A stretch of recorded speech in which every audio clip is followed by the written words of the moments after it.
Apprendre l'islam facilement. السلام عليكم ورحمة الله وبركاته. الحمد لله رب العالمين والصلاة والسلام على رسول الله وعلى آله وصحبه أجمعين أما بعد. Bienvenue à vous dans cette vidéo. J'ai le plaisir de recevoir le frère Adem, qu'Allah le préserve, de la chaîne Instagram Vivre l'Islam. C'est ça. J'espère que tu vas bien, Akhi. Alhamdulillah, barakallahu fik. Fik barakallah, donc qu'Allah te récompense d'avoir répondu à l'invitation. Barakallahu fik. Fik barakallah. Et par la grâce d'Allah Ta'ala, dans cette vidéo, nous allons voir comment s'investir dans la religion. C'est-à-dire, comme disent certains, comment se mettre dans la religion et comment s'y accrocher, comment perdurer cette implication dans la religion. Bi'iznillahi ta'ala. Comme nous le dit Allah subhanahu wa ta'ala dans le Coran, dans la sourate al-Fatiha, Ihdina surat al-mustaqim, guide-nous dans le droit chemin. Et comme nous le dit Cheikh Saadi, rahimahullah, l'explication de guide-nous dans le droit chemin, c'est-à-dire guide-nous vers le chemin et guide-nous dans le chemin. Le sens de guide-nous vers le chemin, c'est-à-dire guide-nous dans la religion de l'islam et aide-nous à l'abandon des autres religions, les autres religions qui ne sont pas agréées par Allah subhanahu wa ta'ala. Et guide-nous dans le chemin, c'est-à-dire une fois qu'on est dans la religion de l'islam, de nous guider dans les détails de la religion et dans la bonne compréhension et non dans les voies égarées, les innovations et les mauvaises compréhensions de la religion. Et dans cette vidéo, par la permission d'Allah Ta'ala, nous allons voir comment se mettre dans la religion, comment s'impliquer dans la religion et comment s'y accrocher. Concernant ce verset et l'explication que tu en as fait, Jazakallah khairan, à partir de l'explication de Cheikh Saadi. Donc là, subhanallah, pour qu'on en profite pour vraiment comprendre d'où vient cette explication du verset, et en même temps, ça nous permet de méditer sur l'éloquence du Coran, et ça nous permet aussi de vraiment comprendre directement à partir du verset pourquoi est-ce qu'on a cette notion dans ce verset de suivre, de demander à la fois la guider vers le chemin, de demander autant la guider vers le chemin que la guider sur le chemin une fois qu'on y est. En fait, ce qu'il faut comprendre, c'est que le verbe qui est utilisé ici, donc quand Allah subhanahu wa ta'ala nous dit de dire ihdina, c'est-à-dire de dire guide-nous. Ce verbe à la base il s'utilise avec une particule, d'accord? On va dire hada ila, donc pour il a guidé vers, ou on va dire hada ala, par exemple, qui va nous indiquer que c'est guidé en étant sur ce chemin. Mais là ici Allah subhanahu wa ta'ala il n'a pas utilisé la particule qui est employée habituellement avec ce verbe et qui va nous indiquer que ce qui est voulu c'est d'être guidé vers le chemin ou d'être guidé sur le chemin. Donc le fait qu'Allah subhanahu wa ta'ala n'ait pas cité cette particule, c'est ce qui fait que au final on comprend aussi bien le sens que si Allah subhanahu wa ta'ala avait dit ila, vers, que si Allah subhanahu wa ta'ala avait dit ala, sur le chemin. Donc vraiment pour qu'on comprenne profondément cette notion et qu'on comprenne, là tu as mentionné la parole Cheikh Saadi. Cheikh Saadi c'est une explication du Coran qui est résumée, donc il donne directement le résultat, ce qu'on tire du verset. Mais je pense que c'est bien qu'on comprenne vraiment pourquoi est-ce qu'on comprend ça de ce verset. Intéressant. Barakallah, c'est très intéressant comme explication qu'Allah te récompense. Et dans l'autre verset suivant de Surat al-Fatiha, lorsqu'Allah Ta'ala dit Sirat al-ladhina an'amta alayhim, la voie droite de ceux que tu as comblés de tes bienfaits.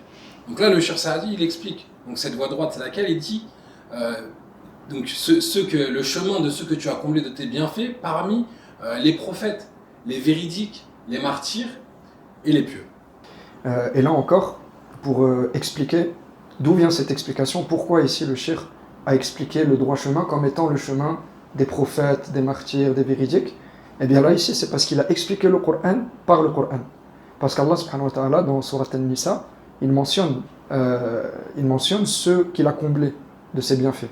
Yani, alladhina an'ama Allahu alayhim, ceux qu'Allah a comblés de ses bienfaits. Et c'est ce qu'on retrouve ici dans Surat Al-Fatiha. Sirat alladhina an'amta alayhim, la voie de ceux que tu as comblés de tes bienfaits. Qui sont ceux qu'Allah subhanahu wa ta'ala a comblés de ses bienfaits? Et bien Allah dans un autre verset dans Surat An-Nisa, il nous dit فَأُولَٰئِكَ مَعَ الَّذِينَ أَنْعَمَ اللَّهُ عَلَيْهِمْ من النبيين والصديقين والشهداء والصالحين وحسن أولئك رفيقا.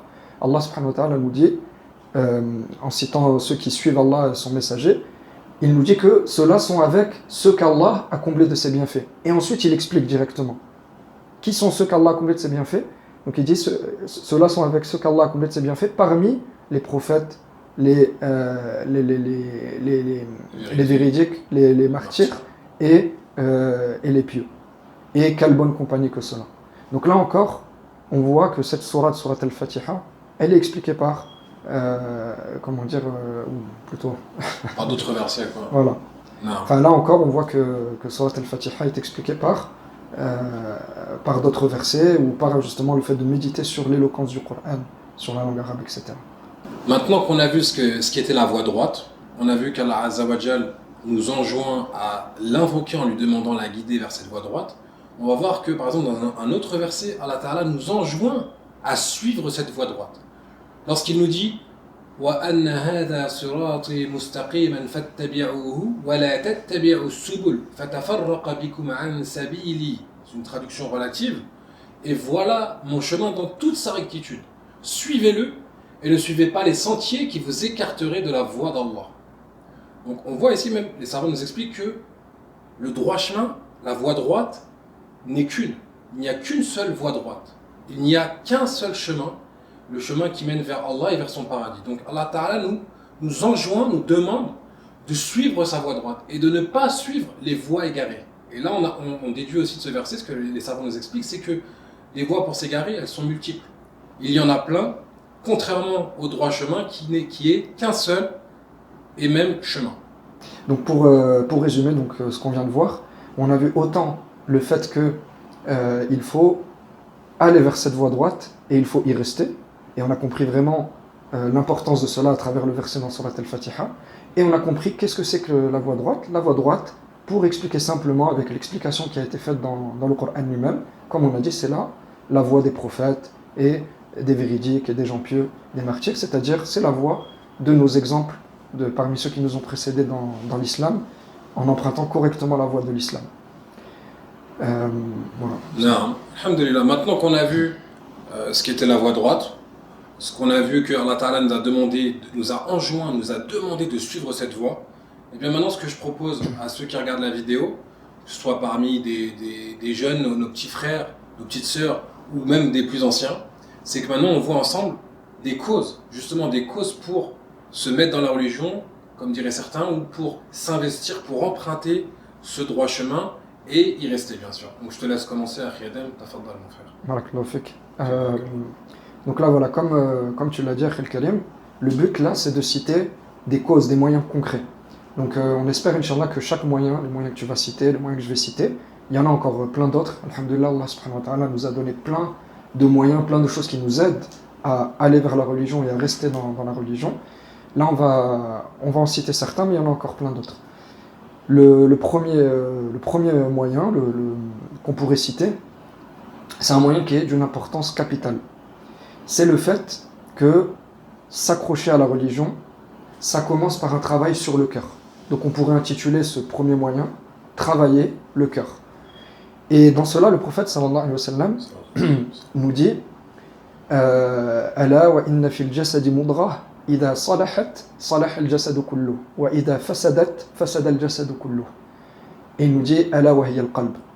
Donc dans le sens approximatif du hadith, le prophète sallallahu alayhi wa sallam nous dit, n'est-ce pas qu'il y a dans le corps un morceau de chair qui, s'il est bon, tout le reste du corps sera bon, et s'il est mauvais, tout le reste du corps sera mauvais.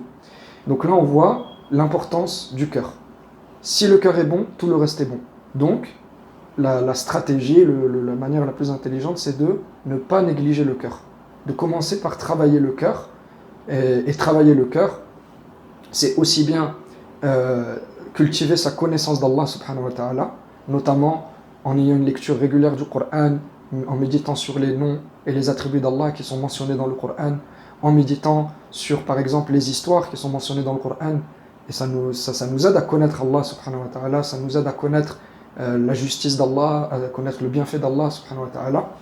Donc aussi bien en cultivant sa connaissance d'Allah qu'en renforçant aussi les actes du cœur qui sont nécessaires aux musulmans, comme la confiance en Allah, la certitude, comme par exemple l'amour d'Allah subhanahu wa ta'ala, ou comme aussi al-ikhlas, le fait de purifier son cœur, de purifier son culte, que ce soit par le cœur, par les actes, de vouer ça à Allah subhanahu wa ta'ala seul, et ainsi que tous les autres actes du cœur. Et une chose très importante ici, quand on parle de travailler le cœur, et de commencer par ça, ou plutôt de ne pas négliger cela, c'est ne pas négliger aussi justement les actes apparents, les actes des membres, comme la prière, le jeûne, la zakat, le bon comportement, etc.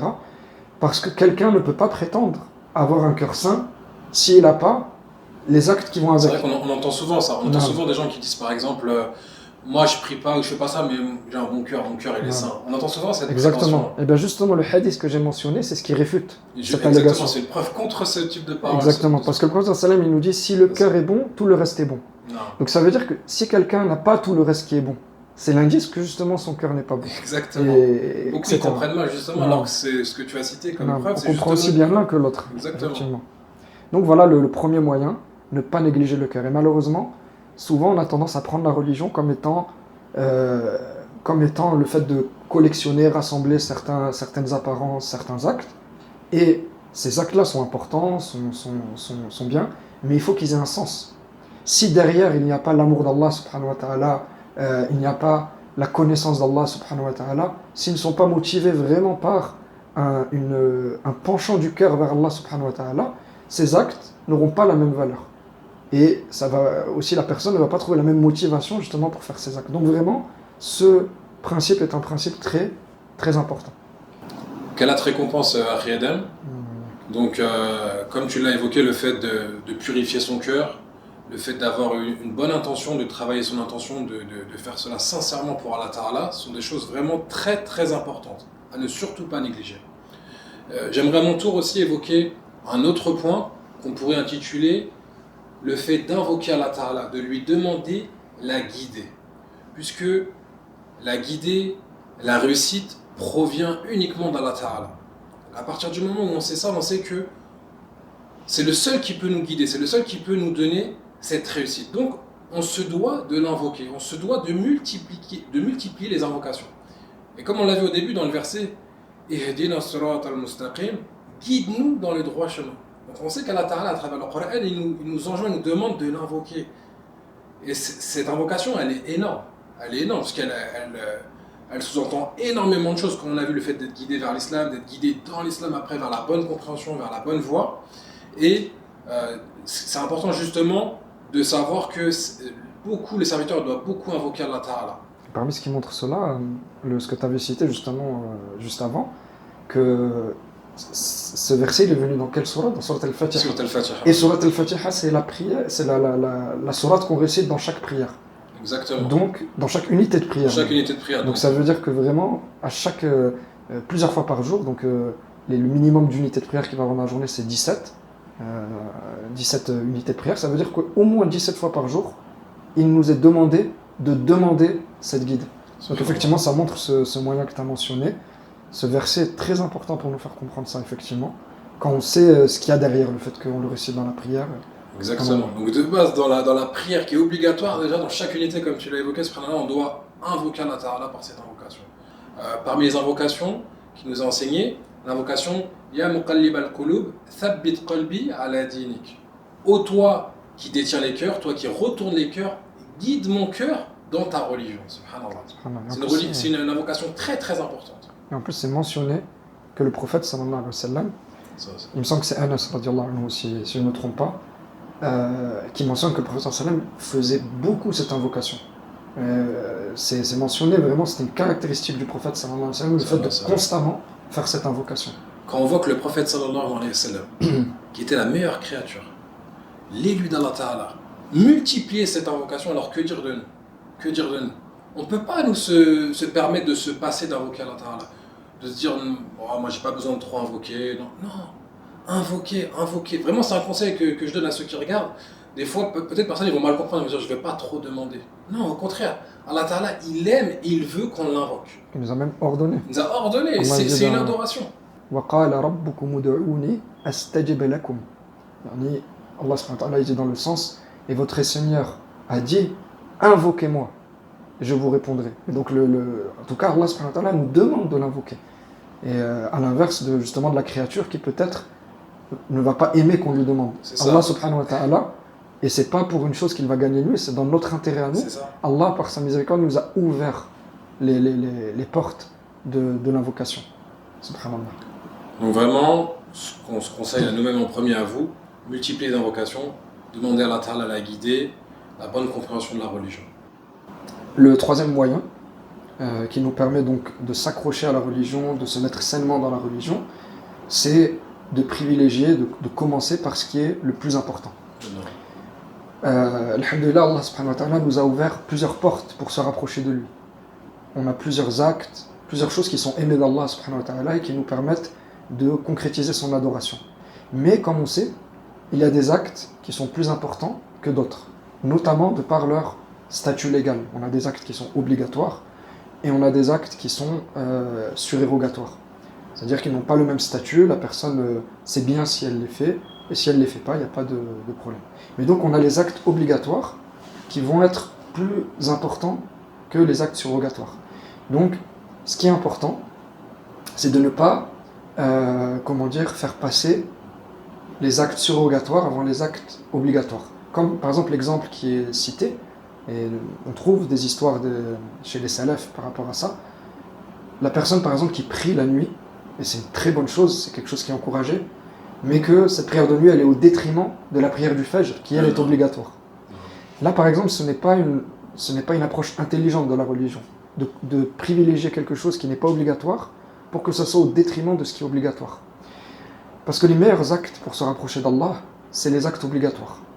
Allah subhanahu wa ta'ala nous dit dans un hadith divin. Donc c'est pas dans le Coran, c'est dans une parole qu'Allah subhanahu wa ta'ala a dit, mais que le prophète sallallahu alayhi wa sallam nous rapporte, mais qui ne fait pas partie du Coran qu'on récite dans la prière, etc.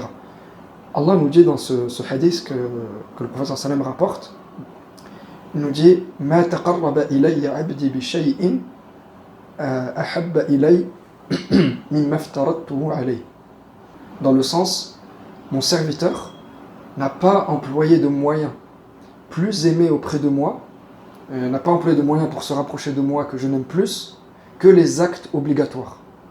Donc Allah subhanahu wa ta'ala a bien dit dans cette parole que les actes obligatoires sont plus aimés de lui. Donc on voit qu'il y a des actes qui sont plus aimés d'Allah subhanahu wa ta'ala et qui méritent plus d'être mis en avant. Est-ce qu'on est en train d'appeler au fait de ne pas faire d'actes surrogatoires? Non, c'est pas ça qui est voulu. Ce qui est voulu, c'est tout simplement que la personne, si elle sait qu'elle va avoir le choix entre des actes surrogatoires et des actes obligatoires, forcément c'est l'obligatoire qui va passer avant. Et même après, dans les actes surrogatoires, il y a des actes qui vont être plus prioritaires que d'autres. Par exemple, comme c'est mentionné, les actes qui vont avoir, qui vont avoir un bénéfice général, un bénéfice commun, ça va être mieux qu'un acte dont le bénéfice va revenir seulement à la personne qui le fait. Comme par exemple une personne qui a le choix entre enseigner et entre rester chez lui et faire des prières, par exemple. Ça rentre aussi dans l'ordre de priorité. De manière générale, c'est important dans la religion de comprendre qu'il y a des actes plus importants que d'autres et de ne jamais privilégier un acte moins important par rapport à un acte plus important. Non. Et une chose qui rentre dans ça, c'est le fait de ne pas se précipiter. Il y a des fois des personnes, quand ils rentrent dans la religion, ils font beaucoup de choses d'un coup. C'est-à-dire qu'ils rentrent directement, par exemple, si c'est une personne qui veut commencer à faire des jeûnes surrogatoires, elle va se dire directement, je fais le jeûne de Daoud, alayhi salam, le jeûne un jour sur deux. Alors que si la personne a la capacité, elle sent qu'elle a la capacité dans son état religieux, etc., elle sent qu'elle peut le faire, c'est bien qu'elle le fasse. Mais la personne qui sent qu'elle n'est pas en capacité de faire ça, le fait d'aller directement vers le jeûne de Daoud, au bout d'un moment, ça va lui faire arrêter complètement le jeûne. Et alors que si elle avait fait par exemple le jeûne du lundi et du jeudi, ou le jeûne de 3 jours par mois, ça aurait été quelque chose de plus supportable, et ça aurait été quelque chose sur laquelle il aurait pu rester constant. Donc en tout cas, ce que je veux dire de manière générale, c'est de ne pas aller trop vite, de ne pas respecter les ordres de priorité. Il faut aller petit à petit, et privilégier ce qui est le plus important, pour construire sa pratique religieuse. le but c'est de construire sa pratique sur des bases solides, en commençant par ce qui est plus important. Jazakallah khairan. Jazakallah khair. C'est vrai que, voilà, comme tu l'as évoqué, commencer par le plus important. Comme par exemple, tu as cité la prière obligatoire. Après, celui qui arrive bien, alhamdoulilah, il voit que c'est quelque chose pour lui qui est acquis, on va dire, entre guillemets, de pouvoir rajouter après, par exemple, les prières surrogatoires, les rawatib, etc. Mais commencer, comme tu as dit, par des choses Faire tout, surrogatoires, ouais. mais il ne fait pas les prières obligatoires, là, c'est une grave erreur. Notamment aussi, je pense qu'on peut aussi évoquer le fait de commencer aussi par l'apprentissage du dogme, la aqidah, la croyance islamique, apprendre le tawhid, l'unicité d'Allah Ta'ala.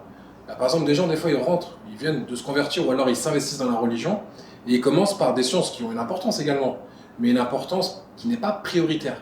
Ils vont par exemple rentrer dans des sujets, on va dire, secondaires, mais ils ne vont pas apprendre le tawhid, ils ne vont pas apprendre la croyance authentique. Ahsan, c'est très important ce que tu as rajouté.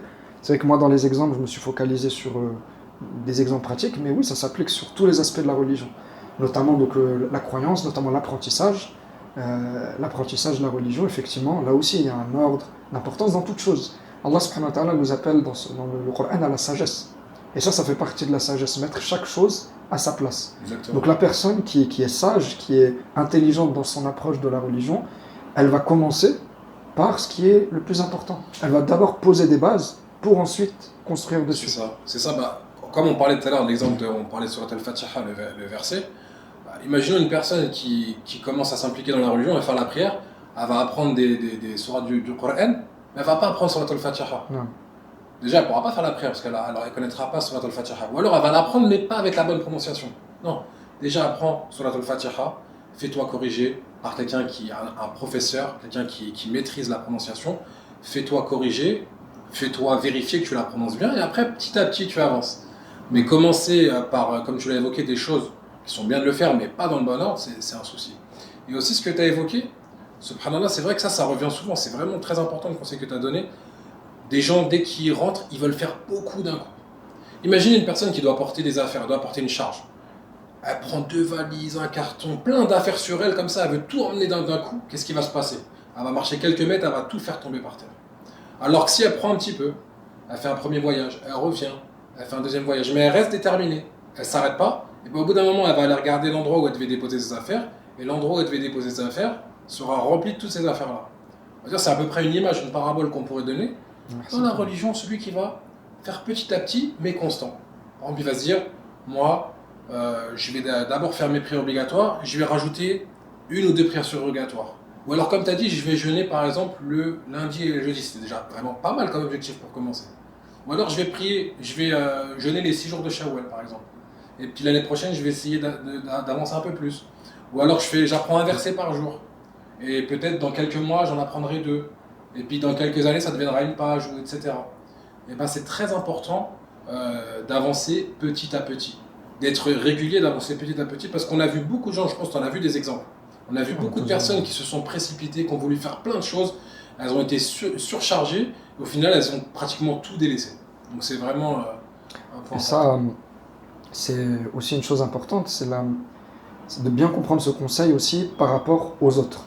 Quand on va se retrouver dans la position où on va conseiller quelqu'un, on va entre guillemets encadrer quelqu'un qui rentre dans la religion, c'est des choses qui nous arrivent à tous. Si on a quelqu'un dans notre entourage qui rentre dans la religion, ça va pas être une approche intelligente de directement lui dire fais ça c'est bien, ou alors des fois ça c'est interdit, ça non. Voilà, ça. de rentrer directement dans des choses comme ça. On commence par la base et on voit cette sagesse dans la manière dont le Coran est descendu. Le Coran, comme on sait, il est descendu sur une période de 23 ans. Parmi les sagesses qui sont mentionnées à ce sujet, c'est le fait que ça a permis de ce qu'on appelle le tadarruj, c'est-à-dire que Allah subhanahu wa ta'ala a légiféré, a mis en place les différents principes de la religion petit à petit. Non. Et comme on sait par exemple, pendant un bon moment, Allah subhanahu wa ta'ala s'est concentré sur la révélation, s'est concentrée sur le fait d'ancrer la foi islamique dans le cœur des croyants. Et petit à petit, il y a certaines pratiques qui sont arrivées. Et ensuite, plus tard, après des années de révélation, les obligations, ou plutôt le reste des adorations sont venues petit à petit. Donc, Là, c'était dans le contexte de la mise en place de la révélation, ou plutôt la mise en place de l'islam. On n'est pas en train de dire qu'une personne va se dire pendant 23 ans... Je prie pas et voilà, ou je fais pas telles actions. Parce que là, la religion est telle qu'elle, la religion est complète, on la prend telle qu'elle est. Non. Mais en tout cas, en vérité, en plus, quand on regarde justement ce qui est obligatoire dans la religion, ce que le musulman doit faire, c'est des choses très simples. On a par exemple ce hadith où le prophète sallallahu alayhi wa sallam, il y a un bédouin qui lui mentionne, il lui demande en gros, si je fais seulement ce qui m'est obligatoire, est-ce que je rentre au paradis? Et le prophète sallallahu alayhi wa sallam lui a dit que oui. Et le prophète sallallahu alayhi wa sallam a dit à son sujet, lorsqu'il s'est éloigné, aflaha in sadaq. Il a certes réussi s'il a dit vrai. S'il fait ce qu'il a annoncé, ce qu'il a mentionné, il a réussi. Donc, on voit que la religion, elle est simple. Mais on est appelé à essayer de faire plus, à faire des actes surrogatoires qui nous rapprochent d'Allah subhanahu wa ta'ala. Parce que parmi les bénéfices qu'il y a dans les actes surrogatoires, c'est que c'est une barrière qui va protéger nos actes obligatoires. Exactement. La personne qui se met comme barrière le fait de maintenir telle prière surrogatoire, ça va l'aider à ne pas délaisser la prière obligatoire. Parce que si déjà il a cette barrière à faire sauter, ou plutôt justement, si déjà il a cette barrière qu'il ne veut pas faire sauter, a fortiori il ne va pas faire sauter la barrière de la prière obligatoire. Donc, pour résumer, on est appelé à faire le bien, effectivement, à faire un maximum de bien, mais il faut le faire intelligemment. Commencer par le plus important, le faire petit à petit, et c'est de cette manière-là qu'on avance sainement dans la religion. La religion, c'est un chemin. C'est avec le temps qu'on construit une pratique. Il faut la construire intelligemment. Exactement, comme tu as dit, des bonnes bases solides, la régularité, petit à petit. Et subhanallah, ce que tu as dit, ça m'a rappelé une anecdote. Quand tu as parlé des gens, des fois, quand ils voient quelqu'un, ils commencent dans la religion. Parce que des fois, ça dépend, c'est soit des gens qui se convertissent, ou des fois des gens issus de familles musulmanes, mais qui n'ont pas forcément été, on va pas dire pratiquants, parce que dans l'islam, il n'y a pas de musulmans pratiquants ou non pratiquants. Il y a un musulman ou un non-musulman. Le musulman, il fait la prière. Il ne peut pas délaisser les obligations. Mais subhanallah, on m'a raconté une histoire, un frère qui s'est converti. Donc il était très content, il est allé à la mosquée, il s'est converti, il avait vraiment envie de rentrer dans la religion. Il est sorti de la mosquée, il y a plein de frères qui sont partis le voir. Il fait ça, non, ça c'est haram, non, mais fais ça, non, mais ça. Les frères, ils l'ont surchargé en fait d'informations, d'interdictions. Ils ont fait tout l'inverse de ce qu'on vient de dire. Le frère, voilà, ce qu'il a fait, quelques jours après, on m'a dit, il est revenu à la mosquée. Il est parti voir l'imam, il a reparlé aux gens qui étaient présents dans sa conversion, il a dit, je suis désolé. Moi, je m'étais converti, vraiment, je voulais, mais je préfère être honnête, je préfère arrêter tout ça. Vous imaginez la gravité, parce que des fois, on ne se rend pas compte. Peut-être qu'il y a des gens qui veulent faire bien en essayant d'expliquer aux gens, mais des fois, il est mieux de se taire que de faire des dégâts. Ça veut dire que c'est pas tout le monde qui sait comment appeler les gens, enseigner l'islam, enseigner les bases. Il y a des fois des gens, il faut laisser ça à des gens qui ont un minimum étudié, qui sont un minimum expérimentés, et pas surcharger les personnes qui viennent de s'investir dans la religion, qui viennent de se convertir, pas les surcharger d'informations, et souvent en plus des informations qui ne sont pas prioritaires comme tu l'as cité. On lui parle en premier du tawhid, de la aqidah, on lui explique comment faire la prière. Et on va pas le surcharger d'informations. Comme tu as dit, on va construire ses connaissances petit à petit. On va pas le surcharger en 24 heures. Non, c'est pas vrai. Donc un autre moyen qu'on peut citer, c'est le fait de s'empresser à faire le bien. Quand on a une porte de bien qui s'ouvre, il faut s'empresser de rentrer dans cette porte de bien. Là, ça peut paraître contradictoire avec ce qu'on vient de citer. Le fait de ne pas aller trop vite, le fait de ne pas se précipiter, de faire les choses petit à petit. Mais pour comprendre en fait comment rassembler entre ces deux points qu'on a cités, en fait, il y a une différence entre se précipiter et s'empresser. S'empresser, c'est dans le contexte où la personne est dans la bonne situation pour faire ce bien. Comme on a dit, elle est prête. Elle est dans l'état religieux qui lui permet de faire ça. Elle a l'occasion de faire ce bien. C'est dans ce contexte-là qu'on lui dit, alors fais ce bien et ne retarde pas. Ne rate pas l'occasion. Ne rate pas l'occasion. Parce qu'en plus, c'est la guidée d'Allah, subhanahu wa ta'ala, parmi les formes de guidée d'Allah, c'est le fait qu'Allah mette dans ton cœur l'amour pour faire un bien. Là, Allah subhanahu wa ta'ala t'a mis ça dans ton cœur, saisis cette occasion et fais-le. Ça peut être le début d'une nouvelle bonne habitude, etc. Donc, il faut s'empresser à faire le bien. Donc ça, c'est une chose. Mais ce qu'on a cité précédemment, c'est se précipiter, c'est se presser, non pas s'empresser, du coup on va dire, pour donner une formule différente, c'est se presser, se précipiter, c'est-à-dire ne pas le faire au bon moment. C'est par exemple l'exemple, voilà, par exemple l'exemple qu'on a cité de la personne qui se met dans la religion, qui vient juste de se mettre dans la religion, mais qui va, comment dire, faire des choses. Elle va dans la rue, elle veut enseigner aux gens, mais elle n'a même pas commencé. Voilà, par exemple, ou qui va, comme on a dit, qui va faire des prières de nuit, mais qui va ensuite rater le fajr, etc. La personne qui ne fait pas la chose au bon moment, ça c'est se précipiter. S'empresser, c'est quand la chose est au bon moment. Pour donner, comment dire, une continuité entre ce qu'on a dit, justement la personne, dans un premier temps, on va lui dire de ne pas se précipiter, mais quand justement la personne a patienté, elle ne s'est pas précipitée à faire telle chose, le moment où justement, alhamdoulilah, elle a le bon état religieux qui lui permet de faire cette chose, alors là, on lui donne notre conseil de s'empresser, du coup de ne pas retarder cette chose-là. Et donc c'est un conseil qui est très important, et Allah subhanahu wa ta'ala dans le Coran, dans plusieurs versets, il nous enjoint s'empresser de faire le bien. Allah nous dit par exemple « Fastabiqul khayrat ». On pourrait traduire par le fait de s'empresser justement à faire les bonnes actions. Donc ça c'est une chose, parce que quand la personne retarde, comme on a dit, elle ne s'est pas saisie de l'occasion, et elle ne sait pas peut-être que cette occasion ne se représentera plus.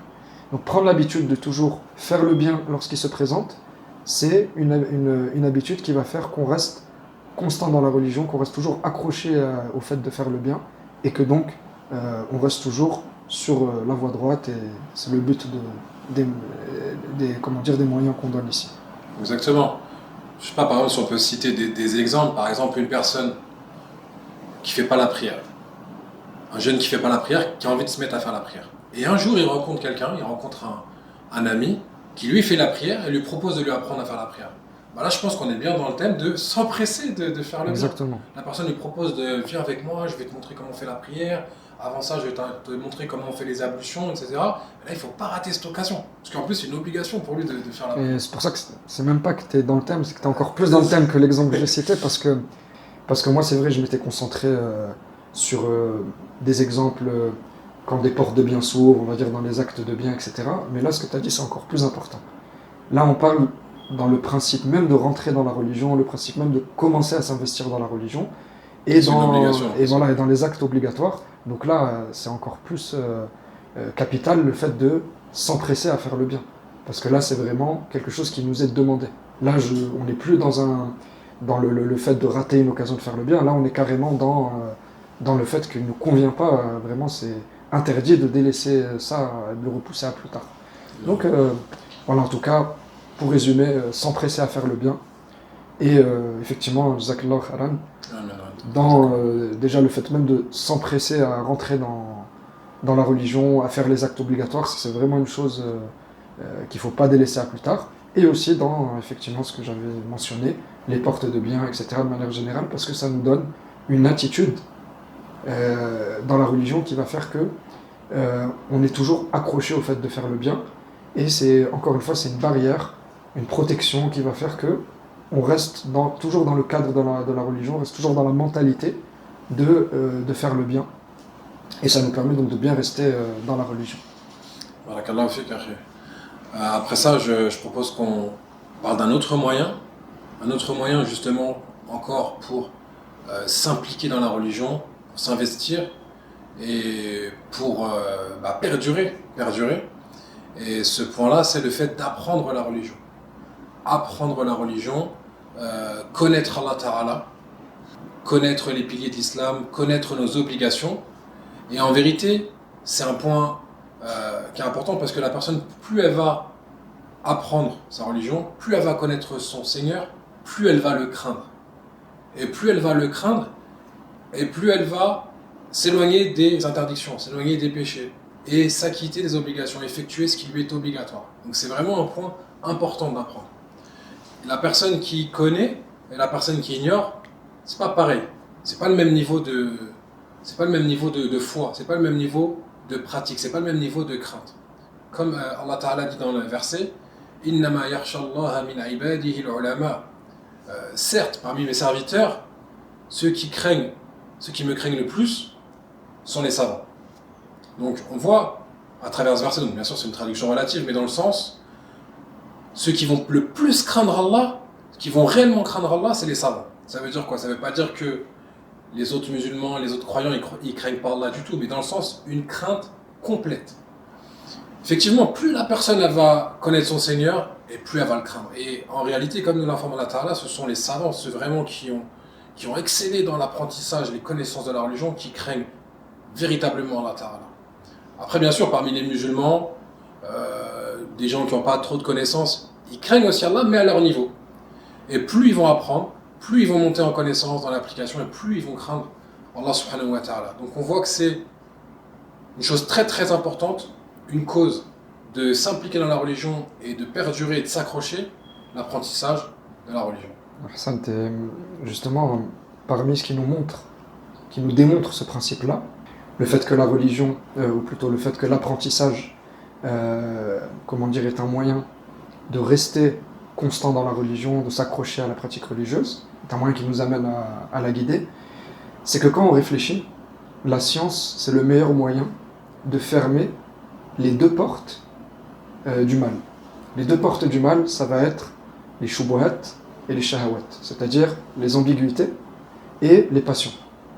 Parce que la personne, plus elle connaît sa religion, plus elle va être protégée des ambiguïtés, des doutes, des choses qui vont venir ébranler sa foi. Mais aussi, plus il va étudier la science profitable, notamment le fait de connaître Allah subhanahu wa ta'ala, et notamment parmi les plus grands sujets qu'il est important de connaître, c'est les attributs d'Allah subhanahu wa ta'ala, et bien plus, ça va mettre une barrière entre lui et les passions. Si on prend un exemple, une personne qui a vraiment concrétisé sa connaissance du fait qu'Allah subhanahu wa ta'ala est alim, le fait qu'Allah il a connaissance de toutes choses, ou le fait qu'Allah il est basir, le fait qu'Allah subhanahu wa ta'ala il voit toutes choses. Celui qui a profondément intégré cette connaissance-là, la connaissance de ces attributs d'Allah subhanahu wa ta'ala, eh bien ça va faire qu'il se retient de faire ce qu'il ne faut pas faire, et ça va faire aussi qu'il est poussé à faire le bien. C'est pour ça d'ailleurs que le plus haut degré de la religion, qui est l'ihsan, le prophète sallallahu alayhi wa sallam l'a défini en disant « Anta abudallah ka'annaka tarah, fa in lam takun tarah, fa innahu yarak ». Donc on voit le fait que de concrétiser cette connaissance-là, le fait de toujours avoir à l'esprit qu'Allah subhanahu wa ta'ala nous voit, c'est ce qui va nous pousser à être à parfaire son adoration d'Allah subhanahu wa ta'ala. Pour traduire, parce que j'ai pas traduit le hadith, Anta abudallah ka'annaka tarah, fa in lam takun tarah, fa innahu yarak. C'est quand le prophète sallallahu alayhi wa sallam a défini donc l'excellence, le plus haut degré de la religion, c'est adorer Allah comme si tu le voyais. Car si tu ne le vois pas, lui, il te voit. Donc, comme je disais, gardez ça à l'esprit. Donc, ces attributs d'Allah, subhanahu wa ta'ala, le fait qu'Allah subhanahu wa ta'ala nous voit, nous entend, ça va nous pousser à toujours faire du bien. Donc ça, c'est un exemple parmi les exemples de science et de connaissances qui nous aident à tenir dans la religion. Mais de manière générale, toute science profitable qu'on prend dans la religion, ça va toujours nous permettre d'avancer dans la religion et de s'accrocher à la religion. Déjà parce que ça nous fait garder un lien avec la religion, le fait même d'apprendre, c'est une adoration. Et parce que ça s'inscrit aussi dans le principe, dans ce que le prophète sallallahu alayhi wa sallam a dit Man salaka tariqan yaltamisu fihi ilman sahhala Allahu lahu bihi tariqan ila al-jannah. Ou kama qala sallallahu alayhi wa sallam. Celui qui emprunte un chemin vers la science, Allah par cela lui facilite la voie vers le paradis. Donc, effectivement, jazakallahu khairan, c'est un principe très important. Je pense que c'est bien aussi de citer un petit programme résumé, une règle, comme une habitude qui va nous permettre d'apprendre la religion. Ce qu'on pourrait dire, c'est déjà se donner, s'investir dans l'apprentissage des bases, notamment avec des livres simples dans la croyance, des livres simples dans les règles des actes d'adoration, les règles aussi des actes du quotidien comme les ventes, le mariage, etc. pour avoir donc connaissance de ce qu'on doit faire devant Allah subhanahu wa ta'ala, et comme je l'ai dit avant, donc de la croyance, des différents sujets de la croyance, les 6 piliers de la foi, etc. Bref, donc s'investir dans ça. Mais après, c'est là où je voulais en venir, la personne qui a acquis des bases, elle peut avoir un lien constant avec la science en ayant une lecture quotidienne du Coran. La personne qui a une lecture quotidienne du Coran, qui médite le Coran, qui lit dans l'explication du Coran, Il y a certaines explications qui ont été traduites, des explications voilà, qui vont se baser sur les règles correctes pour comprendre le Coran, expliquer le Coran par le Coran lui-même, expliquer le Coran par la sunna du prophète sallallahu alayhi wa sallam, et par les autres sources prises en compte pour l'explication du Coran. Le fait d'avoir cette habitude, lire par exemple une page par jour en lisant l'explication de cette page, méditer, ça c'est un apprentissage quotidien de la religion. Et ça c'est un apprentissage qui est à la portée de tous. Excuse-moi, c'est très important. Ça, subhanallah, il y avait le cheikh qui est décédé aujourd'hui, le cheikh Abdurrahman Muhiddin, rahimahullah. Je me souviens une fois, j'avais assisté à un petit cours qu'il avait donné dans un hôtel à des pèlerins, et il avait donné ce conseil justement magnifique. Il leur a donné un programme d'apprentissage. Il a dit, qu'est-ce que vous faites? Vous lisez toutes les semaines, vous vous réunissez, et vous lisez du Coran, et vous lisez le tafsir du Coran. Il avait conseillé notamment le tafsir Cheikh Saadi, parce que le tafsir de Cheikh Saadi, je ne sais pas s'il est traduit. Je crois que toujours pas. Hein. Je crois qu'il y a certains livres, mais peut-être pas tout le Coran en entier. Non, il a été traduit en entier, mais c'est une traduction qui était pas terrible. Et après, effectivement, je crois qu'il y a des morceaux qui sont traduits. Mais en tout cas, ce tafsir, si Allah il facilite que ce tafsir soit un jour traduit, il se distingue vraiment par le fait de se concentrer sur l'essentiel. Ce qu'on doit comprendre du verset, mais surtout les leçons qu'on doit tirer du verset. Et ça, c'est vraiment une chose qui distingue ce tafsir. Mais de manière générale, pour revenir à ce que je disais, le cheikh subhanallah avait donné ce programme. Il avait dit, vous vous réunissez, vous lisez du Coran, vous lisez l'explication du Coran, et c'est comme ça que vous allez avoir un petit programme d'apprentissage, vous entretenir. Ça, c'est un programme très simple. Mais comme j'ai dit, c'est important de lier ça avec le fait aussi de prendre certaines sciences de manière plus théorique, plus entre guillemets académique, c'est-à-dire de vraiment se poser pour apprendre la croyance, pour apprendre la jurisprudence. Il y a des livres qui ont été faits comme ça qui permettent de vraiment faciliter l'apprentissage de ces matières-là. Donc il ne faut pas se priver aussi de ça. Mais lier entre ça, ce type d'apprentissage et un lien constant avec le Coran, c'est vraiment une voie très facile pour justement être dans l'apprentissage. Ça, c'est très, très judicieux ce que je dis, parce que beaucoup de personnes, des fois, ils se disent non, moi je peux pas mettre parce que ça va être trop lourd pour moi. L'apprentissage, j'ai pas le temps, ou je travaille, ou je connais pas, ou je sais pas lire l'arabe. On n'a pas dit, comme on l'a dit, c'est petit à petit. Donc on n'a pas dit tu commences, tu lis 20 pages par jour. Comme tu l'as dit, tu commences déjà, celui par exemple qui sait pas lire l'arabe. Et ben déjà, pourquoi ne pas essayer de commencer à apprendre à lire l'arabe en prenant un cours par semaine, par exemple, ou 2 cours par semaine. Et ne pensez pas que c'est difficile. Ne pensez pas que c'est difficile. Il y a des gens, en 1 mois, 2 mois, ils ont appris les lettres de l'alphabet arabe et ils ont commencé à pouvoir lire dans un mushaf, lire le noble Coran en langue arabe. Et ça, au bout de 2 mois, certains 3 mois. Bon, certes, dans les débuts, c'est peut-être un peu dur pour lire, ça met du temps à déchiffrer. Pour lire un verset, il va peut-être mettre plusieurs minutes. Mais déjà, il va prendre beaucoup de récompenses. Deuxièmement, il va s'améliorer. Et troisièmement, après, il va prendre du plaisir parce qu'il va commencer à pouvoir lire le Coran. C'est une adoration, il va pouvoir avoir son programme, comme je l'ai dit. Pourquoi pas par la suite avoir un programme journalier, par exemple, une page. D'ailleurs, je vous remettrai en lien, j'avais fait justement un petit programme dans une vidéo, comment avoir un programme régulier. J'avais expliqué justement qu'avec un programme simple, on peut lire le Coran en 1 année, avec un programme très très simple. Et pareil pour ceux qui disent oui mais moi je ne sais pas lire l'arabe, je vous mettrai aussi en description une série que j'avais réalisée, entièrement gratuite, environ 50 épisodes, pour apprendre à lire et écrire l'arabe. Dans chaque vidéo on apprend les lettres de l'alphabet arabe et à la fin la personne qui suit correctement la série, qui prend des notes, qui fait les efforts, bi'idhnillahi ta'ala, saura lire et écrire l'arabe. Donc en vérité, il faut juste à bout d'un moment, entre guillemets, se prendre en main et faire l'effort. Exactement. Et c'est pas forcément quelque chose de commencer par quelque chose de très dur. Non, on commence par tout basique. Là, il y a un point justement très important. C'est que des fois, il y a une confusion qui a été entretenue par plusieurs facteurs, plusieurs choses. C'est que des fois, quand on parle d'apprendre la religion, on a l'impression que c'est les programmes que vont faire les étudiants, et que forcément c'est apprendre telle chose, apprendre telle chose. Non, on va dire qu'il y a 2 types d'apprentissage. Il y a l'apprentissage de la personne qui veut aller droit au but, connaître concrètement ce qu'elle doit connaître dans sa croyance, ce qu'elle doit connaître dans les règles de la religion. Et comme je dis par exemple, avoir son lien avec le Coran. Dans ce cas-là, elle peut faire le programme que Cheikh Abdurrahman Muhiddin avait mentionné, la chose que j'ai mentionnée ici. Voilà, ça c'est une bonne chose. Mais Après, un programme qui va être vraiment faire tel livre, faire telle chose, aller dans tel ordre, mémoriser ça, faire telle chose, ça, c'est pour quelqu'un qui est dans une démarche d'étude, qui veut s'investir dans les études. Et ça, bien sûr, c'est une chose à laquelle on encourage, Bien sûr, à bien laquelle sûr. on appelle et qu'on encourage vivement. Mais là où je veux en venir, c'est que il faut pas se dire apprendre la religion, c'est forcément faire ça. Et donc ça, comme tu as dit, Si je peux des pas gens, suivre ce programme, alors voilà, je fais rien. des Faut gens pas vont qu'on se soit dire comme c'est ça. trop lourd pour moi d'apprendre. Peut-être que les gens qui se disent ça aussi, c'est parce qu'ils pensent qu'apprendre, c'est forcément apprendre de cette manière. Non, alhamdoulilah, comme on a dit, un lien quotidien avec le Coran, avoir certaines, comment dire, certaines séries de cours, etc., certaines choses très simples qui nous permettent de poser des bases dans des sujets importants. Et alhamdoulilah, la personne, elle a pris déjà comment dire, ce qui va lui servir dans sa religion.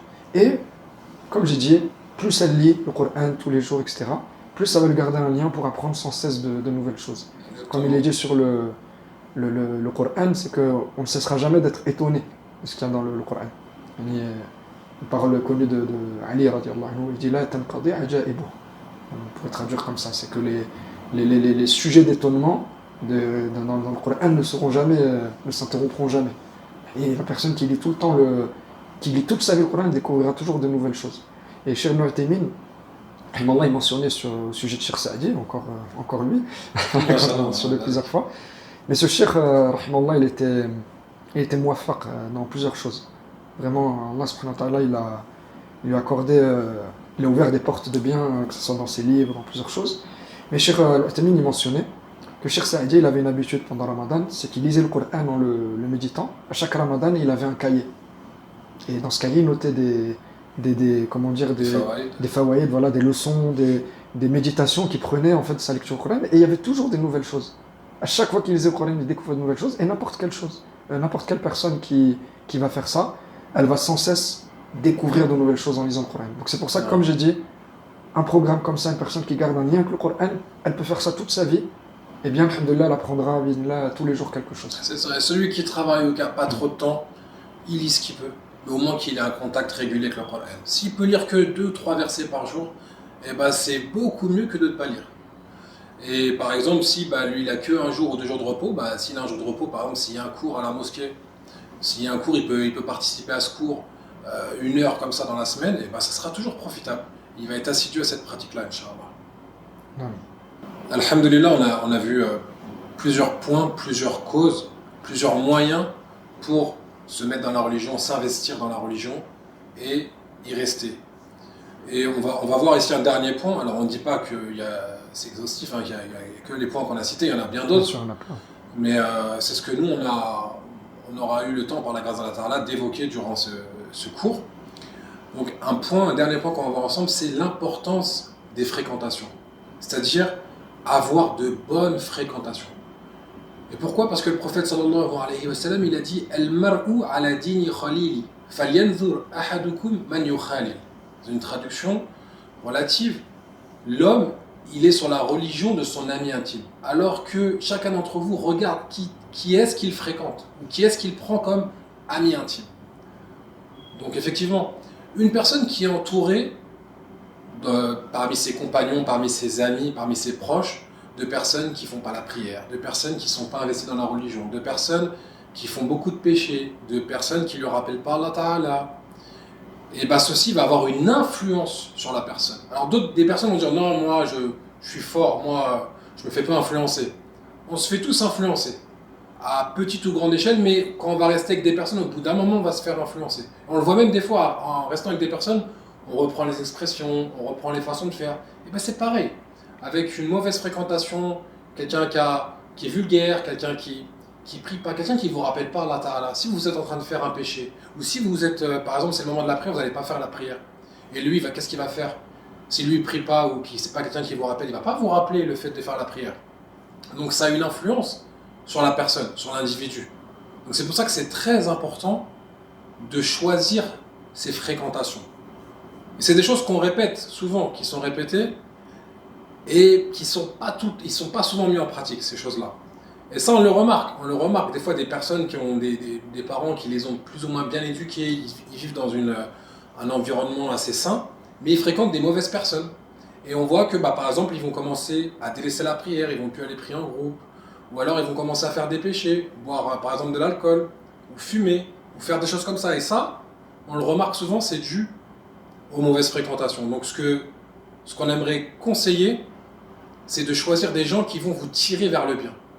Des gens qui vont vous inciter à suivre cette voie droite, suivre ce chemin, qui vont vous inciter à vous investir dans la religion et à vous y cramponner. Donc voyez bien quelqu'un qui est avec vous, qui va vous dire viens avec moi faire la prière, viens je te montre comment faire la prière, viens si tu veux on va à la mosquée, il y a un cours, où je te montre comment lire le Coran, où je t'apprends les lettres arabes. C'est des gens qui vous veulent du bien.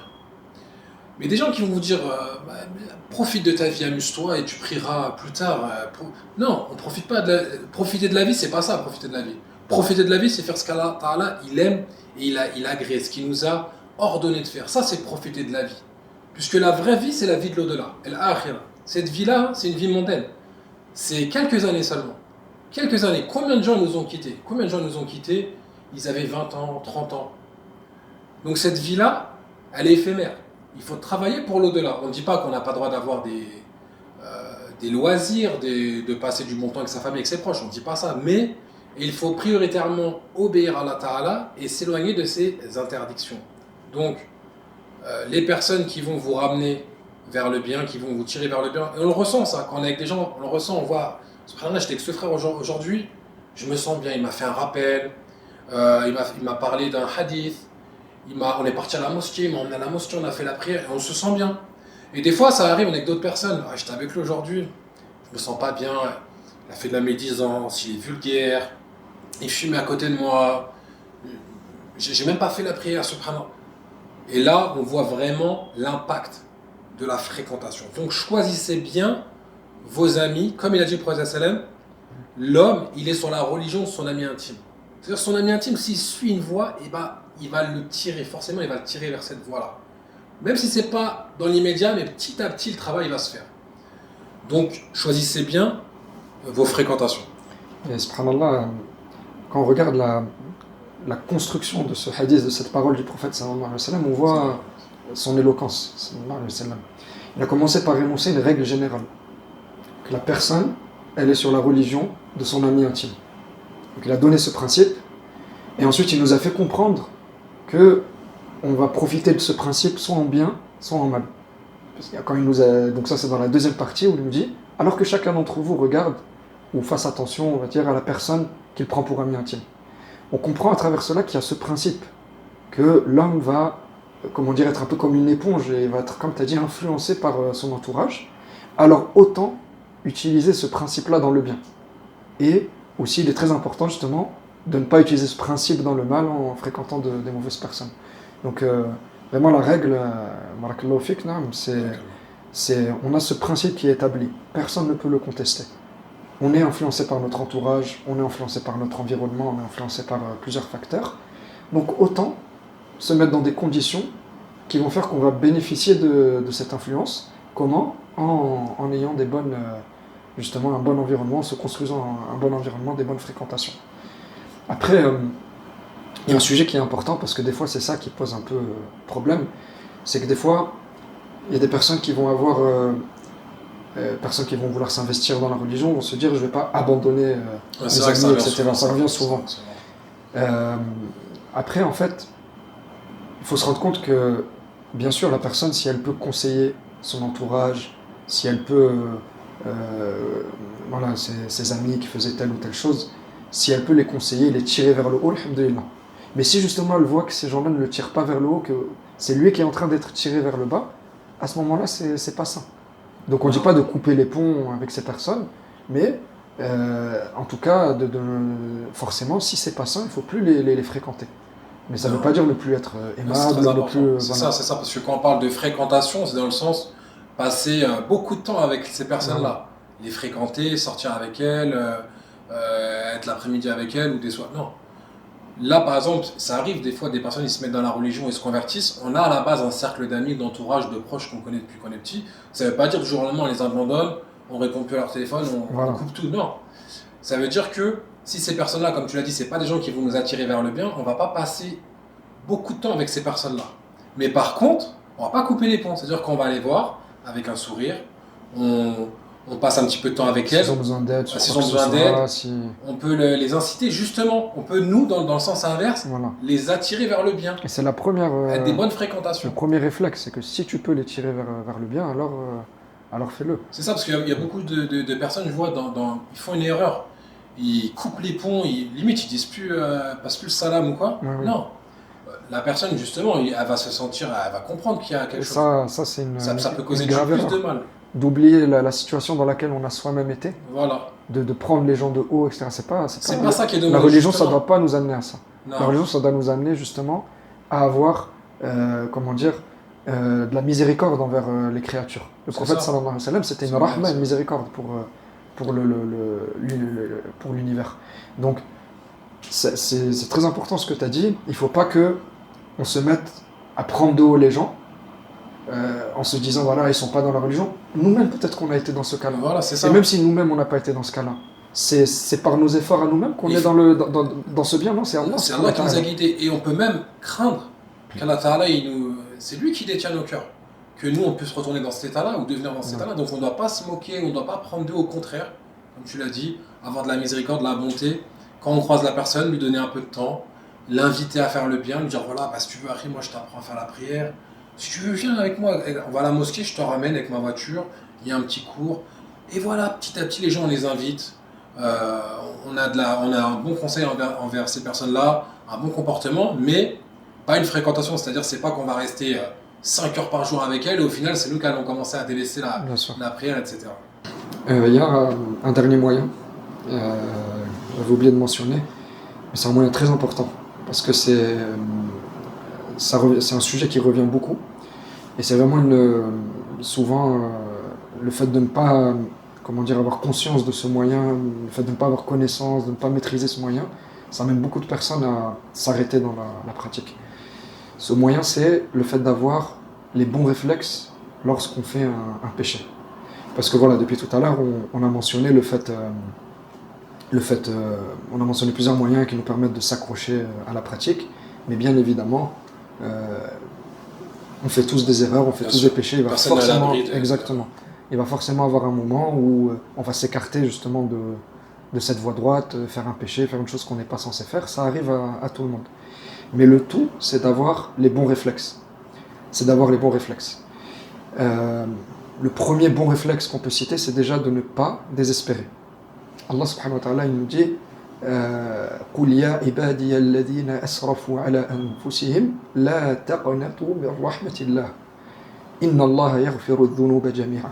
Subhanallah. Allah subhanahu wa ta'ala, il nous dit dans le sens ô vous mes serviteurs qui avez été injustes envers vous-même, ne désespérez pas de la miséricorde d'Allah. Certes, Allah pardonne tous les péchés. Donc, ça c'est vraiment la première chose, c'est de ne pas désespérer. Encore récemment, on m'a contacté une personne qui était subhanallah dans cette situation, et ça c'est un piège de shaitan. Non. Que de faire désespérer, de dire subhanallah, t'as osé faire ça, c'est bon, arrête, c'est plus la peine d'être dans la religion. Non. T'es allé trop loin cette fois. Et ça, c'est l'inverse de ce qu'Allah nous dit. Allah subhanahu wa ta'ala, il nous appelle à ne pas désespérer. Subhanallah. Tant qu'on est vivant, on peut œuvrer, on peut demander pardon. Non, exactement. Jusqu'à le moment où le reportage n'est plus C'est possible. plus accepté Voilà. comme le lever du soleil Voilà, à l'ouest ou certains moments. Non. Non. Et donc, la première chose, c'est de ne pas désespérer. Ne pas se dire, j'ai fait telle chose, je n'aurai plus aucun moyen de revenir. Non. C'est de se dire, Allah subhanahu wa ta'ala, il est miséricordieux. Donc je peux me rattraper. Et là, justement, on en vient au deuxième bon réflexe, c'est de se repentir. Exactement. Parce que c'est pas juste se dire, bon, bah, Allah subhanahu wa ta'ala, il est miséricordieux, donc c'est bon, je continue. Non, c'est de se repentir. Qu'est-ce que c'est se repentir? C'est arrêter l'acte, avoir la ferme intention de ne plus recommencer cet acte, et le fait de regretter l'acte qu'on a fait. Donc c'est très important de se repentir. Donc voilà, pour résumer, ce point il est très important. Une dernière chose, c'est que c'est aussi un sujet qui revient souvent, c'est le fait de faire une erreur et se repentir, puis de retomber dans ce même péché, puis de se repentir. Des personnes vont avoir l'impression que la personne qui fait ça joue avec Allah subhanahu wa ta'ala. Et c'est vrai que dans certains cas, ça peut être jouer avec Allah. Et des fois, non. Qu'est-ce qui va faire la différence? C'est que la personne, au moment où elle se repentir, elle est sincère. La personne qui s'est repentie sincèrement, qui avait vraiment l'intention de ne plus recommencer, mais qui, subhanallah, après est retombée dedans, on va pas lui dire là tu joues avec Allah. C'est qu'elle a été sincère, mais elle est retombée dedans. Donc on lui dit continue à te repentir.